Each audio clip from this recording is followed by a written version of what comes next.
swimming, a great way to cool down from the summer heat. However, there are places where most rational people would avoid. Join me, Daniel Wilson, as I ask the adventurous question: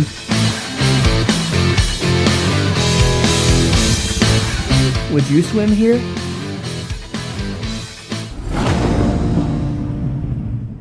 We're starting another beautiful day here out in northwestern Pennsylvania. Today I found ourselves a really nice wetland that I remember when I was a kid. I'm just scouting this out basically for tomorrow, where John and I, and that'll be a part of this video, are going to go out and swim this wetland right here.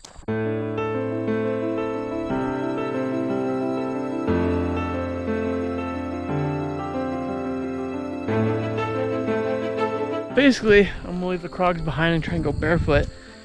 My job today is to figure out if this is gonna be swimmable. Ooh, that water's chilly.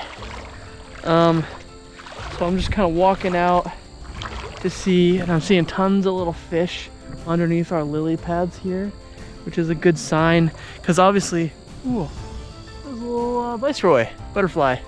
Anyways, you can see I'm already knee deep here, but I'm trying to make sure that it looks good, looks clear, so we're gonna see stuff. I want it to be safe, so I'm kind of looking for edge habitat where the lily pads cut off so that we can swim along. And I'm seeing that, I don't know if you can see it, but like right out there, there's like a line where you can see the lily pads coming near the shore, and there's just open expanse out there, so we should be good to swim this spot.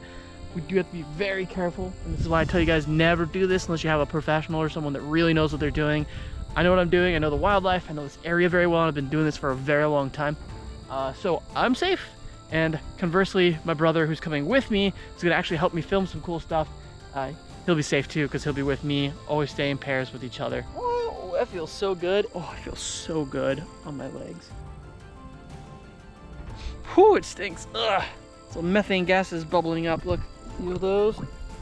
Oh, that stinks. Those are like methane gases. They get trapped as the decomposing vegetative matter decomposes and it layers on top of itself. The gases, effectively, of decomposition get stuck, and when I step, all of those bubbles come rushing up. Crazy. Anyways, I'm super excited about checking this place out a bit more tomorrow. See you there.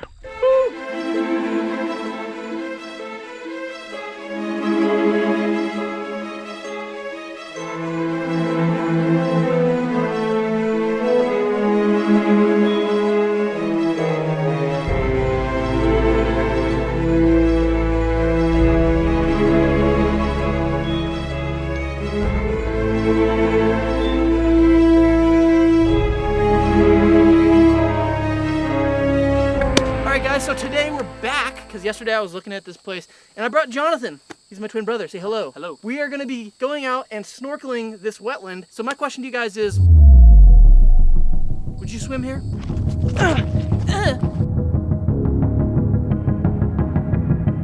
Do we look like studs or do we look like studs? He looks like a stud. I look like an Oompa Loompa. Oh my god, I didn't even look at your head, dude. Let's go, guys.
covered with the babe, bro. Oh my gosh, dude, seriously, it looks like you have Hercules hair.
Fairly certain I breathed in one of these little tuberals. Your whole beard, dude, come here, look at the camera. This is gross, dude. Your whole beard is covered in mud. Ow!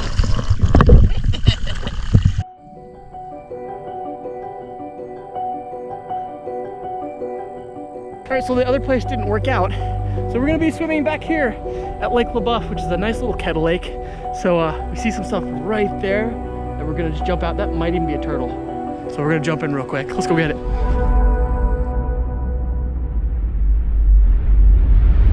This one's really cool. This is a freshwater bryozoa, a colonial organism. Each one of these little florets that you kind of see within this giant gelatinous ball is a different individual within the superorganism. It's cool to see them because they are a really good indicator of a healthy ecosystem, and they're native.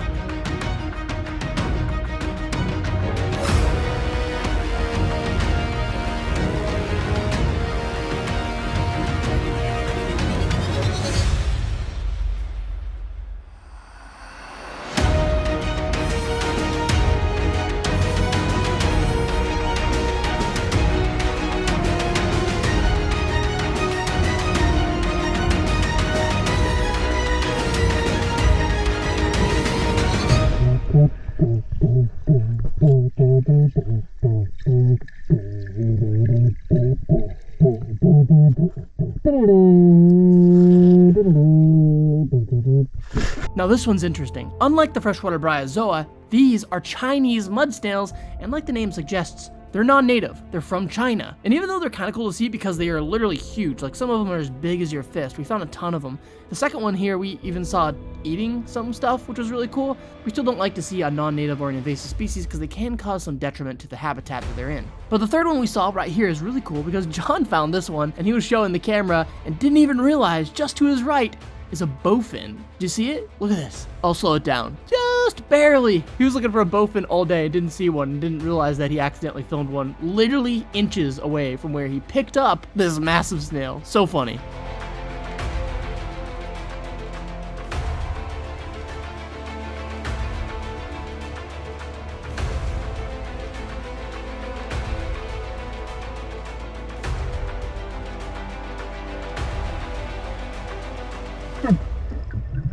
It was like fat and about this big. Went under the water, right under the lily pad. Could have been the carp.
This is a beautiful native mollusk.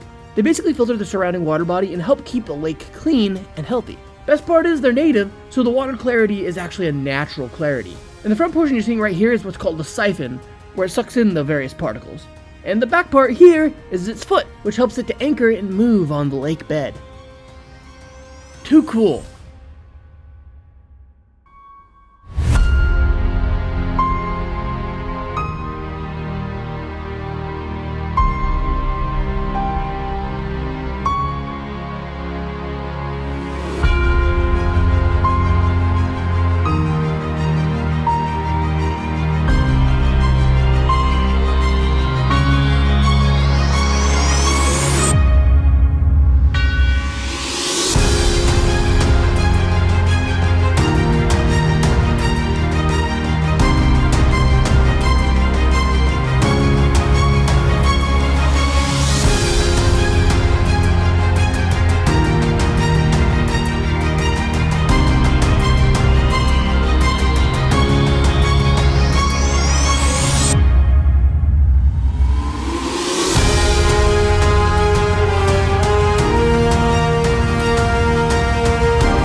So far the adventure today had been incredible. We saw giant snails and mussels, bowfin, crappie, bass, but nothing, I mean nothing, could have prepared me for what I was about to see.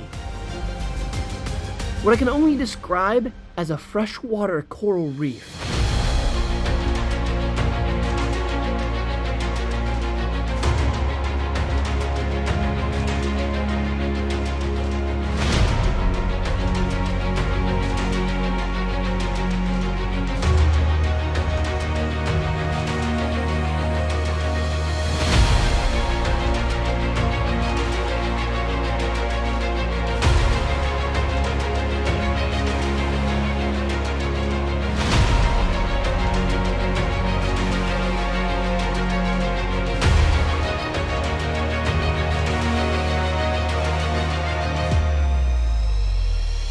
So many! Thousands and thousands of organisms all formed on this fallen tree. Unlike anything I had ever seen.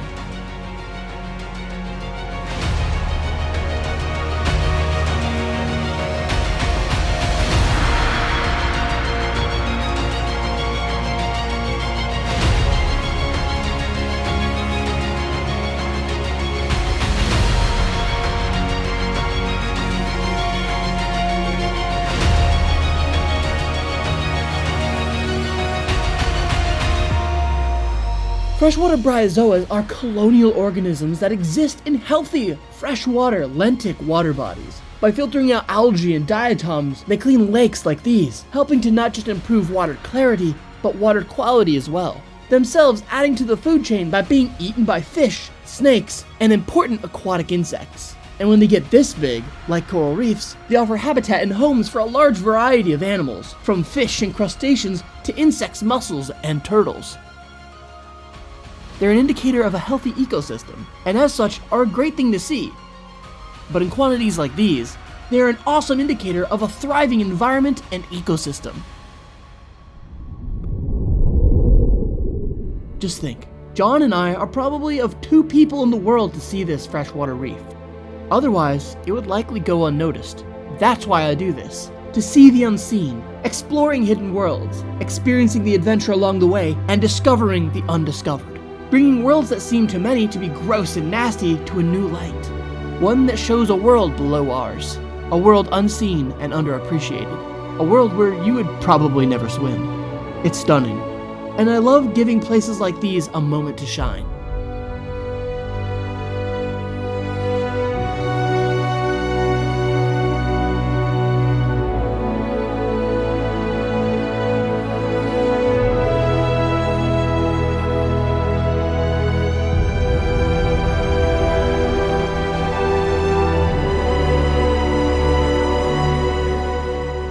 I think this is a great place to end our little adventure. So if you like this video, please hit that like button and subscribe for more amazing adventures to come. And as always guys, keep it real, keep it wild, and I'll see you in my next adventures here on Real Wild Adventure.